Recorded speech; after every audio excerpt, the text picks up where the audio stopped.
Irmãos, nós estamos numa série muito especial, que é a série no livro de Daniel, no Velho Testamento. Nós temos o prazer hoje de termos a nossa terceira mensagem. E o que há de especial em Daniel é que todos nós, sem exceção, podemos nos identificar com Daniel. Daniel, um jovem, por cerca de 16 anos, ele e seus amigos foram levados como cativos, como escravos ao Império Babilônico, que havia conquistado o reino de Judá, o reino do sul na terra de Israel.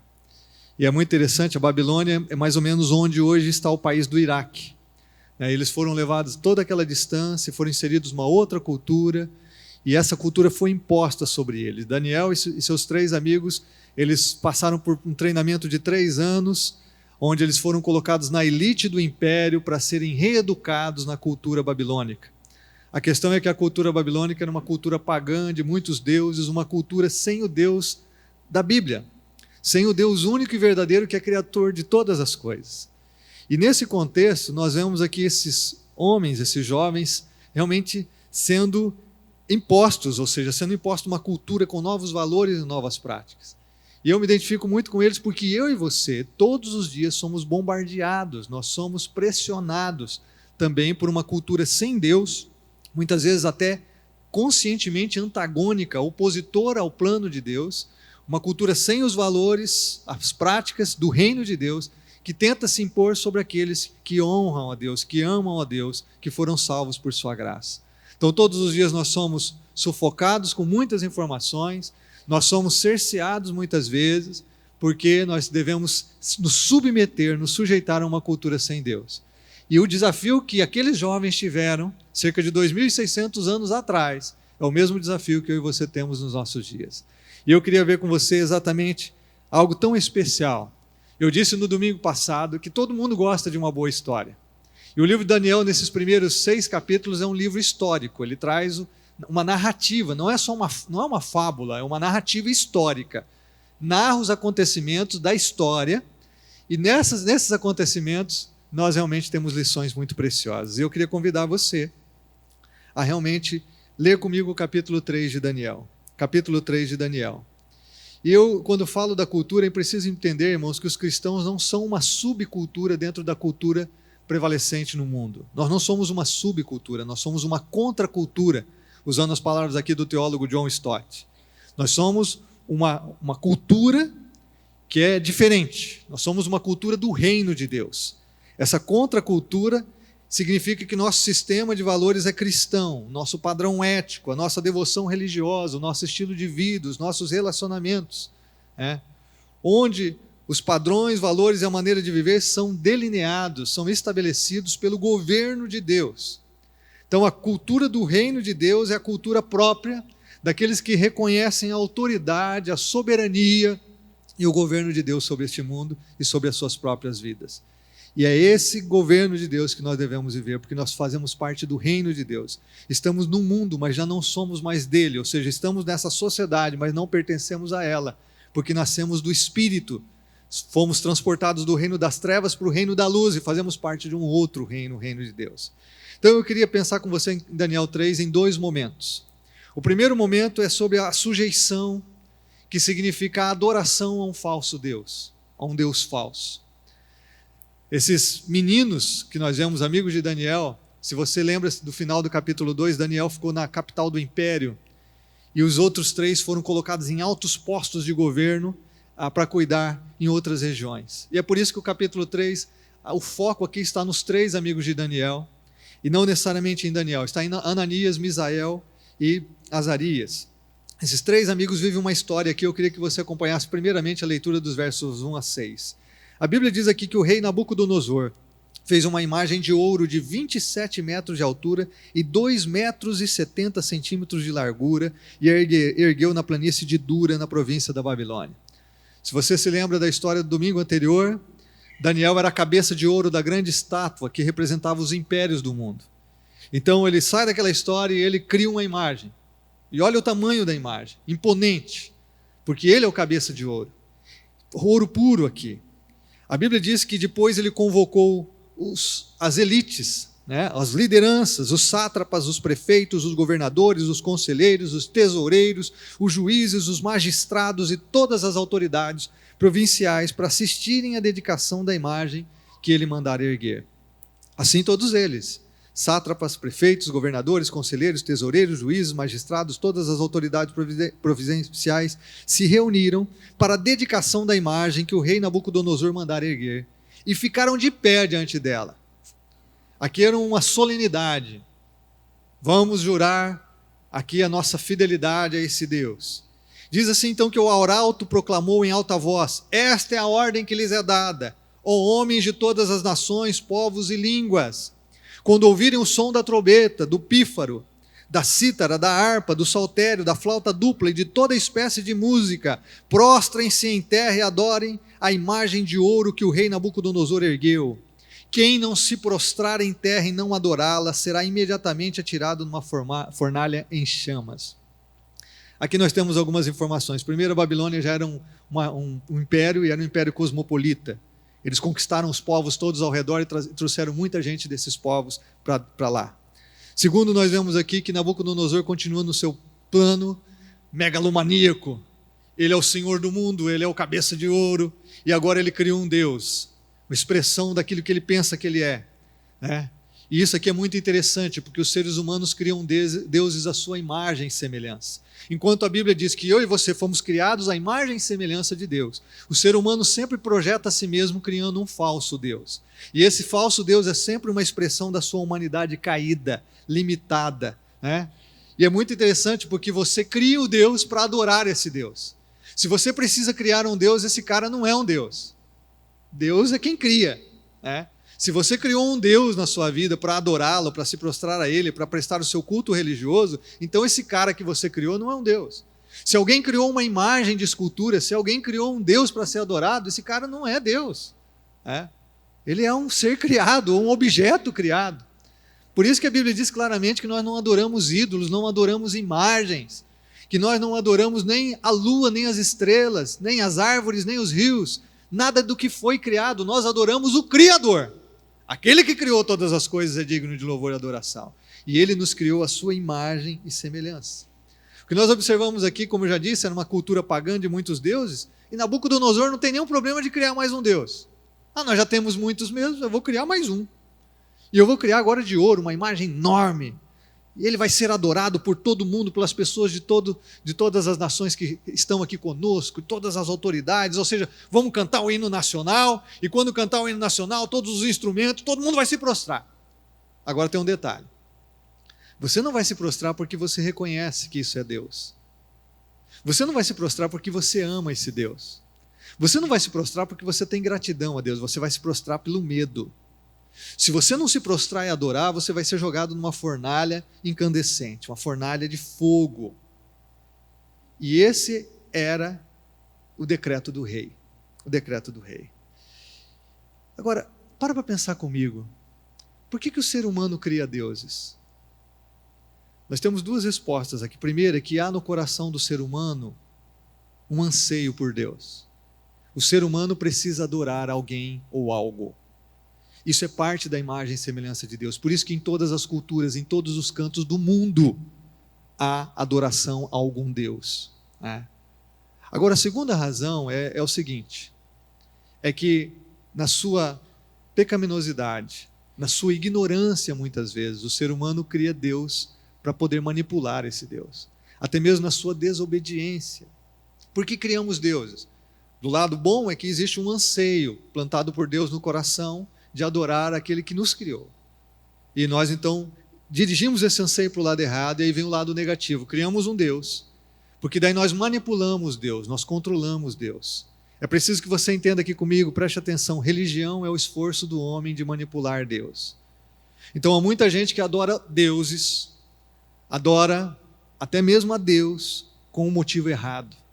Eu vou fazer um sacrifício porque aí Deus vai agir e responder minha oração. Então eu vou na igreja porque daí então Deus vai responder aquilo que eu quero, Ele vai fazer o que eu preciso. Ou seja, a religião é um esforço de eu alcançar Deus, de eu controlar Deus, de eu manipular Deus, de eu fazer com que Ele se incline na minha direção e faça o que eu quero. Isso é religião. Adoração não é isso. Adoração é que nós reconhecemos a soberania de Deus, quem Ele é, a sua grandeza, a sua majestade, a sua glória, e por amor, por gratidão de quem Ele é e de quem Ele nos fez, a sua imagem e semelhança, nós o adoramos. Nós não o adoramos para controlá-lo, para manipulá-lo, nós o adoramos porque Ele é digno de adoração, ainda que não recebemos coisa alguma, ainda que Ele não faça nada do que nós queremos. Ele é digno de adoração, Ele é o meu Deus, eu vou adorá-lo. Ainda que Ele não responda nenhuma das minhas orações, Ele é digno de toda adoração, eu vou adorá-lo. É muito diferente do que é imposto aqui. A humanidade cria seus próprios deuses para alimentar a ilusão de não se submeter ao Deus verdadeiro. Então eu crio uma imagem, e eu adoro essa imagem, porque daí eu crio a ilusão de que eu posso não me submeter, não a adorar o Deus Criador de todas as coisas. E às vezes a gente pensa que é só Nabucodonosor que tem essa loucura de criar um Deus. Irmãos, mas a nossa sociedade está cheia de deuses. A nossa sociedade é idólatra. Eu estava dizendo para os jovens aqui, nós vivemos numa cultura tão dominada pelo materialismo e o consumismo, e os grandes deuses de adoração hoje são os shopping centers. Nós adoramos o dinheiro, nós adoramos consumir, nós adoramos bens materiais. São os grandes templos de adoração hoje. Nós criamos muitos deuses.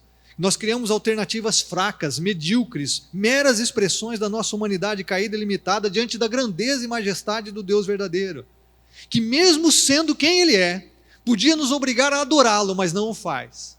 Deus sim, o Deus Criador de todas as coisas, podia obrigar a mim e a você a adorá-lo, mas Ele não faz isso, porque a adoração ela tem que ser espontânea, ela tem que ser voluntária. A adoração genuína é a expressão de reconhecimento de quem é essa divindade, de quem Deus é, da sua grandeza, como já afirmei aqui, e ingratidão. Adoração ao Deus único e verdadeiro é uma expressão de amor, de compreensão graciosa da verdade. Adoração forçada não é adoração em espírito e verdade, como Jesus ensinou. É um exercício frio e religioso. Se nós estamos aqui nessa manhã por troca, se nós estamos aqui porque então nós precisamos de um milagre na nossa vida e Deus precisa fazer algo que a gente precisa, nós estamos completamente enganados. Nós devemos estar aqui tão somente para adorar aquele que é digno, porque Ele nos alcançou com a sua graça, é por amor, é voluntário, é espontâneo. Há alegria em adorar, há alegria em celebrar, há alegria em oferecer nossa vida diante de Deus. Agora preste atenção aqui, irmãos e amigos. O maior desejo do inimigo é ser adorado.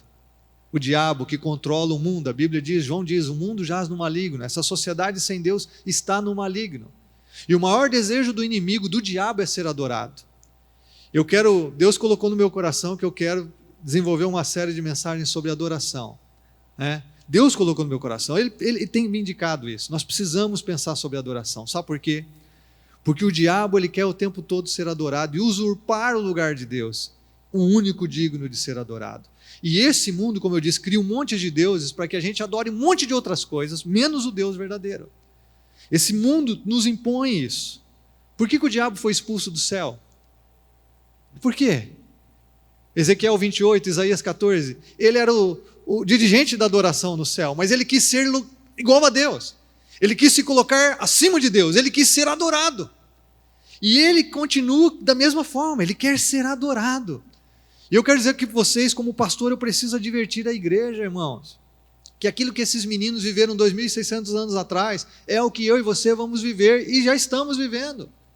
Lembre-se quando Jesus foi tentado no deserto, o diabo diz assim, se você prostrado me adorar, o que o diabo queria que Jesus fizesse?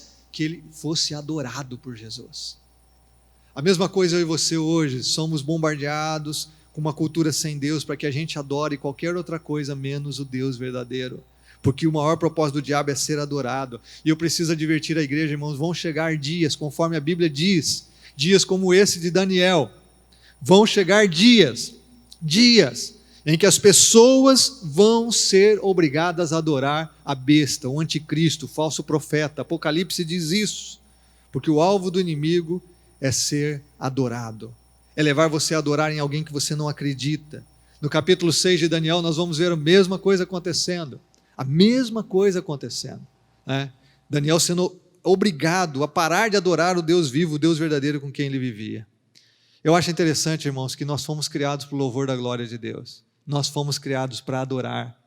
Nós fomos criados. Deixa eu mencionar aqui um texto para vocês, Salmo 96, um dos muitos que eu poderia mencionar na Bíblia. A Bíblia diz assim: cantem ao Senhor um novo cântico, cantem ao Senhor todos os habitantes da terra, cantem ao Senhor, bendiga o seu nome, cada dia proclamem a sua salvação, deem ao Senhor a glória devida ao seu nome, entrem nos seus átrios trazendo ofertas, adorem ao Senhor no esplendor da sua santidade, tremam diante dele todos os habitantes da terra, porque ele sim é digno de adoração. Nós fomos criados para o louvor da sua glória, em adoração espontânea, prazerosa, adoração prazerosa, feliz, de celebração no coração e na alma.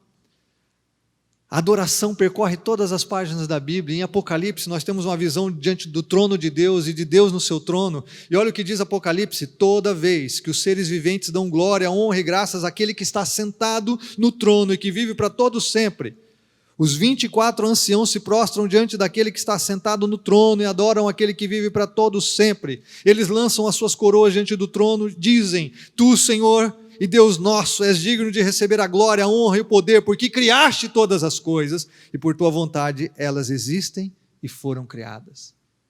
O Criador é o único digno de toda adoração, irmãos. E de Gênesis a Apocalipse, a adoração é dirigida a Deus. Toda vez que ela é dirigida a um falso Deus, ao inimigo das nossas almas, ao diabo, ou qualquer coisa que ele transfere e que tenta colocar no coração do ser humano no lugar de Deus, realmente há algo muito trágico, é muito triste. O ser humano se despersonaliza, o ser humano deixa de viver tudo que Deus planejou para ele. Nós nos tornamos menores, porque se você adora o grande Deus, você se torna semelhante a quem você adora. Se você adora o Criador, Deus Supremo, você vai se tornar semelhante a Deus, você vai crescer nele, você vai desenvolver todo o potencial que você tem como ser humano criado à imagem e semelhança de Deus. Agora, se você adora um Deus criado, um Deus falso, você vai se tornar medíocre como é esse falso Deus. Você vai se tornar pequeno, mesquinho como é esse falso Deus criado à imagem e semelhança dos homens. Por isso que Deus disse para Abraão, em Gênesis 17:1, anda na minha presença e ser perfeito. Quanto mais você adora a Deus, anda na sua presença, mais semelhante você se torna a Ele. A Bíblia diz que o Pai procura adoradores, irmãos. Lembra do encontro de Jesus com a mulher samaritana que pergunta: puxa, nós vamos adorar aonde? E olha o que Jesus diz: está chegando a hora, e de fato já chegou, em que os verdadeiros adoradores adorarão o Pai em espírito e em verdade. São estes os adoradores que o Pai procura. Deus é espírito e é necessário que os seus adoradores o adorem em espírito e verdade. Deus procura adoradores, irmãos. Ele busca, Ele não impõe, Ele não exige, Ele não obriga, mas Ele busca, Ele anseia adoradores, porque Ele nos criou para o louvor da sua glória. Ora, é uma adoração em espírito e verdade. Eu me preocupo com isso, irmão, sabe por quê? Porque, irmãos, hoje eu vejo pessoas que dizem assim: eu não gosto muito do louvor, eu chego mais para ouvir a mensagem, eu gosto da palavra. Está errado isso, está errado isso. A igreja está reunida para adorar a Deus que é digno de todo louvor e adoração. E nós vamos ser edificados pela palavra? Vamos sim. Mas nós devemos ter prazer em adorar a Deus, irmãos, como igreja, como povo de Deus, porque é isso que a Bíblia diz. Posso ouvir um amém de vocês, irmãos? É isso, nós estamos aqui para adorar sim, nós vamos cantar, nós vamos dançar, nós vamos celebrar, nós não vamos fazer isso para o diabo, nem para uma estátua de ouro, nós vamos fazer para o Deus que nos criou a sua imagem e semelhança, que nos oferece o seu amor, a sua graça, o seu perdão, a sua presença. Nós vamos ser adoradores, porque o Pai procura. Você está aqui nessa manhã, você quer ser encontrado por Deus, você está aqui nessa manhã, você quer ser encontrado por aquele que criou você para o louvor da sua glória, aquele que te ama e que te oferece a melhor vida possível neste mundo. Você quer ser encontrado pelo Senhor? Então adore a Ele de espírito e verdade, com todo o seu coração. Eu não tenho tempo para desenvolver esse tema agora, em outro momento acontecerá, mas a Bíblia diz claramente, em 2 Tessalonicenses, capítulo 2, que o falso Cristo vai exigir adoração, ele vai enganar a humanidade com sinais, com milagres, e o anticristo então vai ser adorado pela população mundial. Porque o diabo sempre quer usurpar o lugar de Deus e quer ser adorado. E eu me preocupo muito com isso, irmãos. Porque o inimigo ele tem dois propósitos. Primeiro, exaltar o homem acima de Deus. Como ele quer ser exaltado acima de Deus, ele também quer nos exaltar acima de Deus. E hoje nós, bombardeados com uma cultura, nós somos exatamente levados a isso. Ele quer que a gente adore qualquer coisa menos a Deus. Então nós somos motivados a viver de acordo com os nossos sentimentos. com os nossos desejos, e não com o desejo e aquilo que Deus tem como propósito na nossa vida. Aí de repente você ouve assim, não, mas Deus é amor. Aí a gente ouve a palavra tolerância, a gente deve tolerar. Não, a gente deve compreender, porque Deus é amor. Sim, Deus é amor. Mas a Bíblia diz também que Ele é justo e Ele estabeleceu um padrão de verdade, que Ele distingue o que é verdade e o que é mentira para a nossa vida, o que é verdadeiro do que é falso, do que é bom do que é ruim. Então, nós não podemos de nenhuma forma então nos submeter a uma cultura, porque ao submetermos a essa cultura nós estamos valorizando os sentimentos dos seres humanos, os desejos dos seres humanos, os planos dos seres humanos acima do plano de Deus para a nossa vida, e isso não pode acontecer. De uma certa forma é a mesma coisa que esses jovens estão enfrentando aqui na Bíblia, é o que nós estamos enfrentando. Quando você valoriza os seus sentimentos acima do desejo de Deus, acima da verdade de Deus, do propósito de Deus, você está se colocando acima de Deus. Quando você valoriza o que a cultura diz, irmãos, sobre sexualidade, sobre gênero, sobre honestidade, sobre integridade, tudo que a cultura tenta impor sobre nós, quando nós valorizamos o que a cultura diz, ao invés do que Deus diz na sua palavra, nós estamos colocando o homem no pedestal, nós estamos erguendo uma imagem como foi erguida aqui nessa história, e nós estamos adorando a criatura ao invés do Criador. Tudo aquilo que na nossa cultura não se adequa, não se harmoniza com a verdade da palavra de Deus, não pode ser aceito por mim e por você. Nós amamos todas as pessoas, Deus ama todas as pessoas, mas uma coisa é amar a pessoa, outra coisa é aceitar uma mentira, uma ilusão, um pecado que escraviza essa mesma pessoa. Outra coisa é eu ter que concordar com um padrão que a Bíblia diz claramente que Deus não aprova, não concorda. Então nós estamos vivendo mesmo as crises que eles viveram aqui, as mesmas crises. Tenha cuidado de viver por seus padrões pessoais, ao invés do padrão estabelecido por Deus. Isso é você se colocar acima de Deus.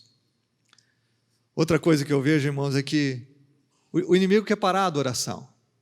Ele quer parar a adoração ao Deus verdadeiro. Por isso que ele cria um monte de coisa para a gente adorar. Por isso que nós temos um monte de coisas que nós transferimos no lugar de Deus. A gente adora o trabalho, a gente adora esportes, a gente adora o sexo, a gente adora os bens materiais, o sucesso. A gente adora um monte de coisas, menos o Deus verdadeiro. Eu estava vendo uma propaganda ontem do Premier, no canal de futebol, na TV, passando todas as torcidas do Campeonato Brasileiro. Gente, aquilo lá é adoração. Aquilo que a torcida do Flamengo, do Corinthians e tantas outras torcidas do Brasil fazem. Eles batem palma, eles erguem a mão, eles dançam, eles gritam. Eles estão adorando um time de futebol. Se um cara cristão faz melhor lá no estádio do que ele faz dentro da igreja, no meio do povo de Deus, alguma coisa está errada. Se você, quando assiste um jogo de futebol, as suas emoções, os seus sentimentos, a sua vontade estão muito mais envolvidos do que quando você adora a Deus, que você deveria dar o melhor a Ele, alguma coisa está errada com a nossa espiritualidade. Nenhum problema de você torcer por um time de futebol, também torço pelo melhor time do Brasil, mas eu quero dizer o seguinte, eu não sei porque alguns riram. É o seguinte, eu nunca vou oferecer mais ao meu time de futebol do que eu ofereço a Deus. Nunca. A minha vida é para Deus, o meu viver, a minha emoção, a minha vontade. É isso que Jesus diz em Marcos capítulo 12, verso 30. Ame o Senhor, seu Deus, de todo o seu coração, de toda a sua alma, de todo o seu entendimento, todas as suas forças. Ame ao Senhor com tudo que você é, porque só Deus é digno de adoração. Agora, eu abri um parênteses aqui na história de Daniel, porque eu considero esse tema muito importante. E a minha pergunta para você é dupla. Preste atenção. Quem você está adorando? Segundo, quem você não vai adorar? Porque assim como esses jovens enfrentam um risco de morte por causa da batalha da adoração, eu e você também provavelmente vamos passar por isso. Nós também vamos enfrentar dias em que nós seremos obrigados a adorar a besta, o falso profeta, o anticristo, porque o diabo quer adoração, e ele vai exigir isso da humanidade, como já tem exigido em tantos períodos da história, como está exigindo através dos valores da nossa cultura. Quem você está adorando? Você é um adorador de Deus? Você tem sido encontrado por Deus? Você está adorando a Deus em espírito e verdade? Quem você está adorando? Você está adorando o seu conforto? Você está adorando o que você conseguiu conquistar de bens materiais? Você está adorando a posição que você tem perante a família, perante a sociedade? Quem você está adorando? Você está adorando a você mesmo? Você está buscando a sua vontade, realizar os seus desejos, os seus anseios, os seus prazeres? É uma vida egoísta? Quem você está adorando? Porque a grande batalha que nós vemos aqui é uma batalha de adoração. E como eu disse, de Gênesis a Apocalipse, a grande batalha que nós temos é de adoração. O diabo sempre tentando usurpar o lugar de Deus, o único digno de ser adorado. Agora eu quero voltar aqui para a história de Daniel. Eu quero voltar com você a partir do verso 7. Olha o que acontece nessa história, acompanhe comigo, diz: por isso, logo que ouvir o som da trombeta, do pífaro, da cítara, da harpa, do saltério e de toda espécie de música, tinha uma banda, uma orquestra lá, irmãos. Os homens de todas as nações, povos e línguas prostraram-se em terra e adoraram a imagem de ouro que o rei Nabucodonosor mandara erguer. Nesse momento, alguns astrólogos se aproximaram e denunciaram os judeus, dizendo ao rei Nabucodonosor: ó rei, vive para sempre. Tu emitiste um decreto, ó rei, ordenando que todo que ouvisse o som da trombeta, do pífaro, da cítara, todo que esse parafernália aqui, irmãos, pelo amor de Deus, não vou ler de novo não, se prostrasse em terra e adorasse a imagem de ouro, e que todo que não se prostrasse em terra e não adorasse seria tirado numa fornalha em chamas. Mas há alguns judeus que nomeaste para administrar a província da Babilônia, Sadraque, Mesaque, Abednego, mudaram o nome desses jovens, mudaram a identidade deles, que não te dão ouvidos, ó rei, não prestam culto aos teus deuses, nem adoram a imagem de ouro que mandaste erguer. Acho lindo que mudaram os nomes deles, tentaram mudar a identidade deles, mas por dentro eles não mudaram, irmãos, o coração era fiel a Deus, aleluia. É o mesmo que tem que acontecer comigo e com você, na nossa geração. Agora preste atenção, a Bíblia diz que pessoas de todas as nações se prostraram. Preste atenção nisso, quem não adora o Deus verdadeiro vai sempre estar pronto a adorar um Deus falso. Se você não adora o Deus verdadeiro, você está sujeito a isso. Você não vai ter nenhum problema, inclusive, em adorar um falso Deus, porque é mais um na sua vida. Por que as pessoas não têm problema de viver em práticas pecaminosas que Deus diz claramente na sua palavra que nós não deveríamos viver? Porque se você já não honra o Deus verdadeiro, você não tem nenhum problema. Vem uma outra coisa, questão de gênero. Vem um outro tipo de... vamos dormir com animais. Vamos transar com árvore. Vamos fazer o que todo mundo faz. Por que o pessoal não tem problema com isso? Por quê? Porque eu já não adoro o Deus verdadeiro mesmo, eu já não vivo a verdade, então eu vou ver qualquer coisa que apareça, eu estou aberto. Qualquer coisa que aparecer, eu vou adorar, eu vou servir, eu vou me ligar a isso, eu vou me conectar a isso. Por que os povos das outras nações não têm nenhum problema em se prostrar? Porque é só mais um Deus que eles estão acrescentando. Às vezes o pessoal fala assim, não, o povo cristão, o povo crente, é um povo orgulhoso, eles acham que só eles estão certos. Não é isso, irmãos. É que a verdade é excludente. Se existe uma verdade, tudo o resto é mentira. E se eu amo a verdade e vivo pela verdade, tem coisas na minha vida que eu não vou me submeter e não vou tolerar mesmo. Eu não vou andar na onda da galera. Eu não vou fazer o que todo mundo faz. Mas não é porque eu não amo essa galera. É simplesmente porque a minha fidelidade, em primeiro lugar, é a Deus. Você entende isso? Agora, quem não é fiel a Deus, mais um Deus na vida deles, mais uma prática, mais um novo comportamento, assimilar mais um aspecto de uma cultura que se opõe a Deus, não tem nenhum problema, é o que acontece aqui. Agora olha o verso, na verdade, eu não sei se você notou na história, tem uns astrólogos que chegam para o rei e dizem assim, ô rei, você não falou que quem não adorasse ia ser jogado na fornalha? Então, tem uns judeus que não adoraram não. O diabo tem sempre os seus agentes aí no meio, gente, sempre querendo tumultuar as coisas. E é interessante que esses astrólogos aqui, se você estava domingo passado, eles foram salvos, porque Daniel revelou o sonho que o rei Nabucodonosor tinha tido. Eles foram salvos por interferência de Deus na vida de Daniel. Agora eles já estão se voltando contra os judeus, estão sendo X9, estão delatando para o rei, teve gente que não adorou não. É aquele cara que olha assim, ele ora e diz assim, ele orou de olho aberto. Tinha uma professora esse dia no nosso grupo pequeno falando isso. Quando as crianças iam orar, oravam, depois sempre tinha uma assim, professora, a Juliana orou de olho aberto. Aí a professora fala assim, mas como que você viu que ela estava de olho aberto? Então tem os caras aqui, os caras estão dizendo assim, eles não adoraram não.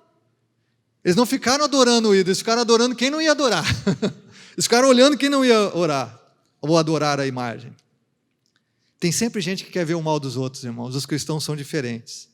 Os cristãos choram com os que choram e se alegram com os que se alegram. Aqueles que seguem falsos deuses vão sempre querer ver o circo pegar fogo. Eles são consumidos pela inveja, pelo orgulho. Eles vão sempre querer tumultuar situações. Agora olha o que acontece, verso 13. Furioso, Nabucodonosor mandou chamar Sadraque, Mesaque e Abednego, e assim eles foram conduzidos à presença do rei. E Nabucodonosor então pergunta: é verdade que vocês não adoraram? Não prestam culto aos meus deuses? Olha aqui, eu crio o Deus à minha imagem e semelhança, eu manipulo os meus deuses, vocês têm que adorar quem eu quero. Meus deuses. Quantos de nós aqui talvez não tenhamos criado os nossos deuses e não adoramos o Deus verdadeiro? Olha o verso 15. Agora, porém, quando vocês ouvirem o som da trombeta, eu não vou ler todos esses instrumentos de novo, não. Todos os instrumentos aqui de novo, toda a orquestra. Se vocês se dispuserem a prostrar-se em terra e adorar a imagem que eu fiz, será melhor para vocês. Mas se não adorarem, serão imediatamente atirados numa fornalha em chamas. E ele diz assim: que Deus poderá livrá-lo das minhas mãos? Lembra, o inimigo sempre vai dizer assim: será melhor para vocês. Se você se submeter a essa cultura, é melhor para você. Se você viver a tua vontade, é melhor para você. Se você quer ser feliz, seja. Siga o teu coração, é melhor para você. O diabo sempre vai dizer que o plano dele é melhor para você, que o plano deste mundo que não honra a Deus é melhor para você, que o plano do teu coração enganoso é melhor para você. Sempre o diabo vai dizer isso. É o que o rei aqui diz para esses jovens. Agora, ele diz assim: se vocês não adorarem, vocês vão ser jogados na fornalha, e que Deus pode livrar vocês das minhas mãos? Ele diz assim: quem que é mais poderoso do que eu? Não existe, não tem um Deus que vai livrar vocês das minhas mãos. O cara se acha, o cara se considera Deus, ele é tão prepotente, ele tem uma ilusão megalomaníaca, ele acha que tem o controle de tudo. Mas aí o final da história é tremendo, irmãos, e eu quero terminar dizendo assim, que entra o segundo ponto: confiança, a adoração ao Deus verdadeiro. Enquanto sujeição é adoração ao Deus falso, confiança é adoração ao Deus verdadeiro. Então olha o que esses jovens dizem ao rei. Sadraque, Mesaque e Abednego responderam ao rei: ó Nabucodonosor, não precisamos defender-nos diante de ti. Quem confia em Deus não precisa ficar se defendendo, não precisa ficar brigando, não precisa ficar se revoltando. Não, a gente não precisa se defender não, rei.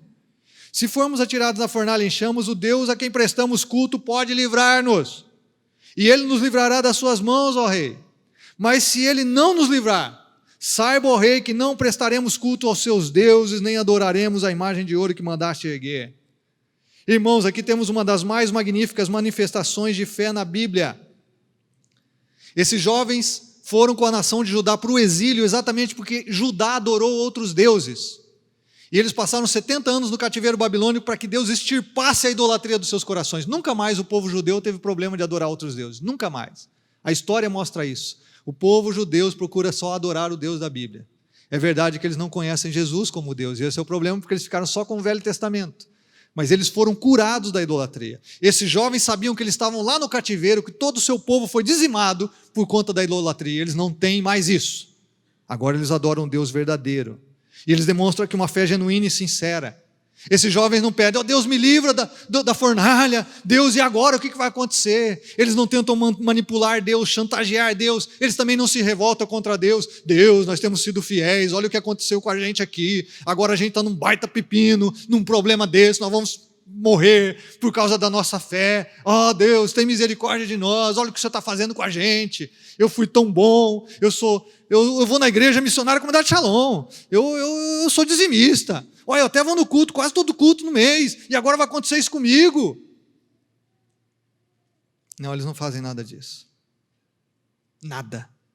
Eles simplesmente expressam a mais firme confiança em Deus, e com ela uma determinação inabalável em serem fiéis a eles. É como se esses jovens dissessem assim: olha, nós estamos dispostos a morrer, mas nós não estamos dispostos a pecar. Nós não vamos pecar contra Deus.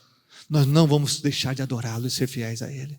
Irmãos, Quantos de nós temos vivido essa postura? Quantos de nós estamos aqui comprometidos em adorar a Deus e podemos dizer assim, nós estamos prontos a morrer, mas nós não estamos prontos a desobedecer o nosso Deus e sermos infiéis a Ele. Nós não estamos prontos a pecarmos contra Ele. Nós não vamos deixar de tê-lo como primeiro na nossa vida. Nós não vamos deixar de que Ele seja o Senhor absoluto do nosso coração. Não, nós não vamos ceder à pressão da sociedade. Nós não vamos ceder à tentação, às ciladas do diabo. Nós não vamos ceder à opinião alheia. Nós não vamos ceder. Nós vamos ser fiéis a Deus. E se tiver que morrer, nós morremos. Porque nós não precisamos defender Deus. E nós não vamos negociar a nossa fé. Nós vamos confiar nele. Irmãos, como nós estamos vivendo a nossa fé diante das imposições da cultura? Estamos flertando com os valores e práticas que contrariam o reino de Deus.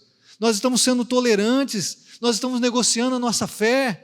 Nós estamos nos submetendo à imposição cultural e maligna da nossa sociedade. Como é que nós estamos nos portando? Os cristãos, eles são cidadãos do reino de Deus. Não pertencem a esse mundo. Deixa eu fazer uma pergunta para você, que é uma pergunta de um pregador muito famoso. Ele disse assim: se você fosse acusado de ser cristão, haveriam provas suficientes contra você? Então surge um rei aqui no Brasil e diz assim: quem não adorar essa imagem que eu criei, vai para a fornalha. Teria alguém que ia dizer assim: não, o Eric é cristão. Eu sei que ele ora, ele é honesto, ele é íntegro, ele vive a palavra no seu casamento, dentro da sua casa, ele evangeliza as pessoas. Ele é cristão sim, vamos jogar ele. Se você fosse acusado de ser cristão, as pessoas que convivem com você, elas poderiam te acusar? Haveriam provas suficientes para provar para as pessoas, para a sociedade, que você é um cristão? Existem provas, porque se não existem, irmãos, nós não somos cristãos porcaria nenhuma. Me perdoe a expressão. Nós não somos cristãos coisa nenhuma. Porque se as pessoas não estão vendo Cristo na nossa vida, nós não estamos vivendo como cristãos. Se as pessoas não tivessem assim: não, eu sei que esse cara é cristão mesmo, esse cara é crente. Pode jogar ele na fornalha porque ele é crente mesmo, vocês não vão estar errando não. Não vão estar fazendo um julgamento falso. Tem prova sim. Olha aqui o que esse cara vive. Olha o que essa mulher vive. Olha o que esse cara vive aqui na universidade. Olha o que essa moça vive. Eles são cristãos. O que acontece nessa história, irmãos? Para terminar. Nabucodonosor ficou tão furioso com Sadraque, Mesaque e Abdenego que o seu semblante mudou. Ele deu ordens para a fornalha fosse aquecida 7 vezes mais do que de costume e ordenou que alguns dos soldados mais fortes do seu exército amarrassem aos 3 meninos, atirassem na fornalha em chamas. A Bíblia diz que os 3 homens vestidos com seus mantos, calções, turbantes e outras roupas foram amarrados e atirados na fornalha extraordinariamente quente. A ordem do rei era tão urgente, a fornalha estava tão quente, que as chamas mataram os soldados que levaram os 3 jovens para dentro da fornalha, os quais caíram amarrados dentro da fornalha em chamas. Eles foram amarrados com tanta força, acendeu a fornalha 7 vezes mais, não precisava disso. Mas os ímpios, eles ficam destemperados diante da fidelidade do cristão. Aqueles que se opõem a Deus, eles ficam completamente confusos quando um cristão é seguro de quem ele é, seguro de quem Deus é, quando ele tem autocontrole, domínio próprio, ele tem sobriedade e serenidade para enfrentar uma prova como essa. O povo não entende como isso é possível, e eles ficam descompensados. Mas os cristãos agem como os amigos de Daniel aqui, não brigam, não fogem, não tem plano de fuga, não tem nada. É igual quando Jesus foi preso, chegaram com paus, com vara, lá com Jesus, com espada, e Jesus está lá. Ué, eu estava no templo, por que vocês não me prenderam? Cristão não precisa de plano de fuga não, irmão. Nós estamos na mão de Deus. Não tem plano de fuga, eu vou fugir aqui, não vou pegar. Não, você vai levar para onde? Vamos lá. Por quê? Porque eu estou em Cristo e Cristo está comigo. Então, vamos lá. Eles não têm nada disso. Cristãos têm honra e dignidade santa até diante da perseguição por causa da sua fé. Agora olha o que acontece. Logo depois, o rei Nabucodonosor, alarmado, levantou-se e perguntou aos seus conselheiros: não foram 3 homens amarrados que nós atiramos no fogo? Eles responderam: sim, ó rei. E o rei exclamou: olhem, estou vendo 4 homens amarrados e ilesos, andando pelo fogo, e o 4º se parece com o filho dos deuses. Irmãos, a matemática do reino de Deus é diferente. Jogam 3, mas lá tem 4. Aleluia! Por quê? Porque Jesus sempre está com os seus fiéis, com os filhos e filhas. Deus sempre está conosco, irmão. Você nunca vai estar sozinho. Você pode estar sendo jogado numa fornalha, mas Deus entra com você. Deus pode não impedir você de ser jogado na fornalha, mas Ele não vai deixar você sozinho lá dentro da fornalha. Ele vai estar com você. Você pode passar por um deserto na vida, por uma tempestade terrível. Você pode passar pelas situações mais difíceis nesse mundo, mas nunca você estará sozinho. Aleluia! Nunca! Deus estará com você. Aleluia! Agora Deus não só estava com eles, o Redentor Jesus Cristo, antes de vir em carne, estava lá com eles, semelhante ao Filho dos deuses. Não, Ele era o Filho do Deus vivo. É o Filho do Deus vivo que está lá. Não é de um deusinho não, que você criou, Nabucodonosor. É o Filho do Deus vivo. Ele criou todas as coisas, nada do que foi feito se fez sem Ele. Entram 3, tem 4. O Filho de Deus está conosco. E somente o Deus único e verdadeiro poderia fazer um milagre tão grandioso. Pessoas numa fornalha ardente, completamente ilesos. O texto faz destacar, estavam com roupa, a roupa não queimou. Olha o que acontece aqui. Então Nabucodonosor aproximou-se da entrada da fornalha em chamas e gritou: Sadraque, Mesaque, Abednego, servos do Deus Altíssimo, saiam, venham aqui. E eles saíram do fogo. Os sátrapas, os prefeitos, os governadores, os conselheiros do rei se ajuntaram em torno deles e comprovaram que o fogo não tinha ferido o corpo deles, nem um só fio do cabelo tinha sido chamuscado, os seus mantos não estavam queimados e nem havia cheiro de fogo neles. Só Deus poderia fazer isso, irmão, só Deus.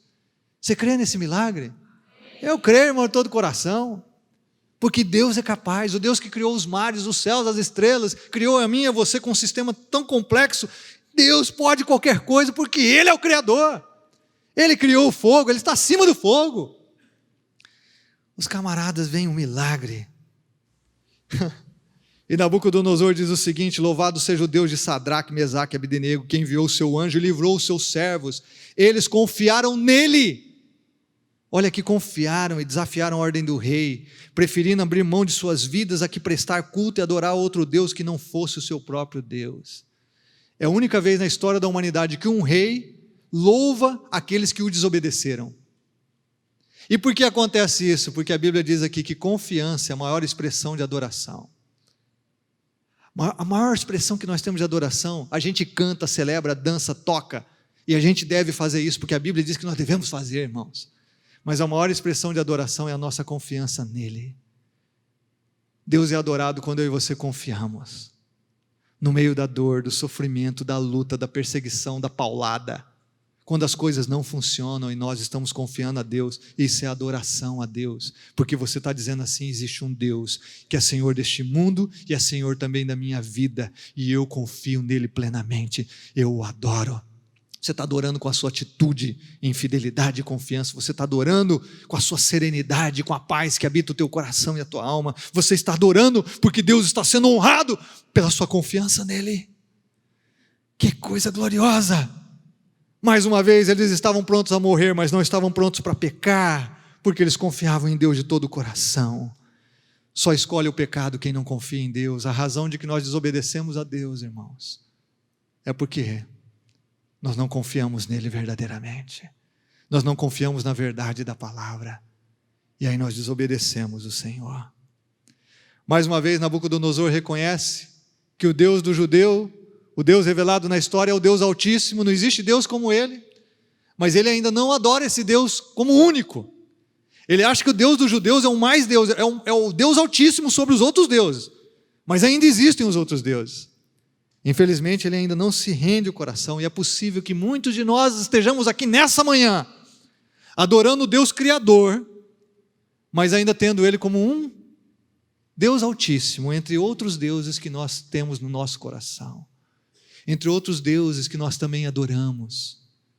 Ele é o Deus dos deuses, Ele é o Deus Altíssimo, mas nós temos outros deuses menores que nós continuamos cultuando, nos submetendo a eles e vivendo por eles. E que Deus nos livre disso, porque não existe outro Deus digno da nossa adoração. Não existe um outro Deus tão poderoso, capaz de livrar alguém como livrou os amigos de Daniel. E a confiança deles é tão plena que eles dizem assim: rei, o nosso Deus pode livrar, mas se Ele não livrar, se Ele não livrar, a gente não vai te obedecer. O que você faz com gente como cristão? Não tem o que fazer, irmãos. Com cristão não tem onde pegar. Eu vou queimar a tua casa. Ok. Eu vou saquear os seus bens. Ok. Eu vou matar você. Impossível. É impossível. Por quê? Porque eu tenho a vida eterna. Você não vai me matar. É impossível. Com cristão não tem jeito, irmão. Quem é cristão? Eu e você temos a vida eterna. Aleluia. É impossível, irmão. Não tem o que fazer. Não tem o que fazer. Nós amamos a Deus. E nós vamos viver com Ele. E o grande desafio que eu e você temos é de termos uma confiança tão plena em Deus, que nunca vai faltar adoração no nosso coração.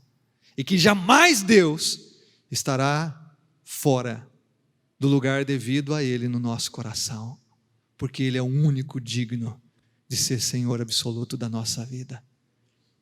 Feche seus olhos, vamos orar. Senhor, obrigado pela Tua palavra. Obrigado porque o Senhor é um Deus vivo, digno de toda adoração, Deus de amor. Obrigado, Senhor. E obrigado porque o Senhor traz essa palavra ao nosso coração. E eu oro mais uma vez que o Senhor fortaleça a nossa fé, dos meus irmãos e amigos que aqui estão. Fortalece a fé da Tua igreja, Senhor. Senhor, fortalece. Deus, e que nós tenhamos uma confiança inabalável em Ti. Nós somos fracos, limitados, somos sim, mas quando confiamos em Ti, o Senhor está conosco, e se o Senhor é por nós, ninguém pode ser contra nós. Quando confiamos em Ti, Senhor, nós somos um milagre para a nossa geração. Nós vamos ser expressão de que existe um Deus vivo e verdadeiro para a nossa geração, que precisa Te conhecer, precisa tanto do Teu amor. E mais, em muitos desses momentos nós também vamos experimentar milagres, de livramento, de cura, de libertação, em que as pessoas vão ficar boquiabertas com a Tua grandeza, admiradas de existir um Deus tão grande, tão poderoso e tão presente nas nossas vidas. Fortalece a fé dos meus irmãos, da Tua igreja, em nome de Jesus. Amém.